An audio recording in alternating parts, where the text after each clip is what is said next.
எல்லாத்தையும் கரெக்டாக இருக்கான்னு பார்த்ததுக்கப்புறம் இந்த ஜெராக்ஸ் வாங்கிட்டோம்.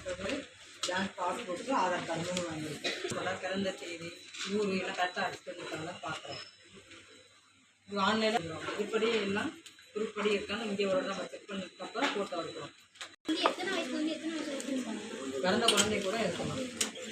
சர்டிஃபிகேட் எடுத்துக்கலாம்.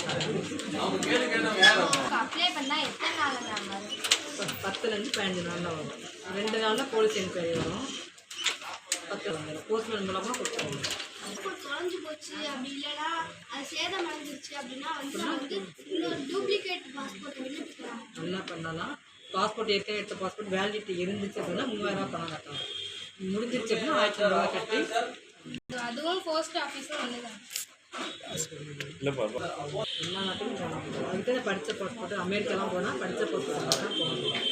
10th படித்தவங்க அப்படின்னா 10வது mark sheet, Aadhaar card, Aadhaar card, address proof 2, பிறந்த தேதிக்கு ஒரு ப்ரூஃப்.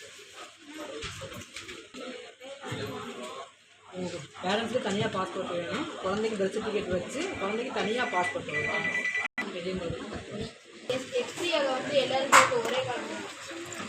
எல்லாருக்கும் ஒரே காலம் தான். பாஸ்போர்ட்டுக்கு தனியாக 10 வருஷத்துக்கு கொடுப்பாங்க. ஒரு பாஸ்போர்ட் 15 வயசுக்கு மேலே ஆயிடுச்சுனாவே உங்களுக்கு பாஸ்போர்ட் வந்துட்டு படித்த பாஸ்போர்ட்டாக படிக்காத பாஸ்போர்ட்டாக பிரித்து 10 வருஷத்துக்கு கொடுப்பாங்க.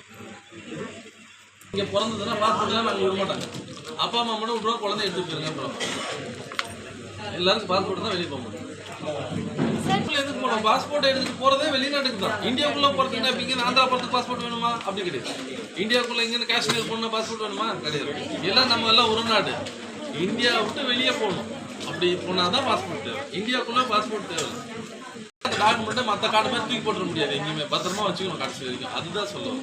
மற்ற கார்டும் பத்திரமா வச்சுக்கணும். பட் இது ரொம்ப முக்கியமானது.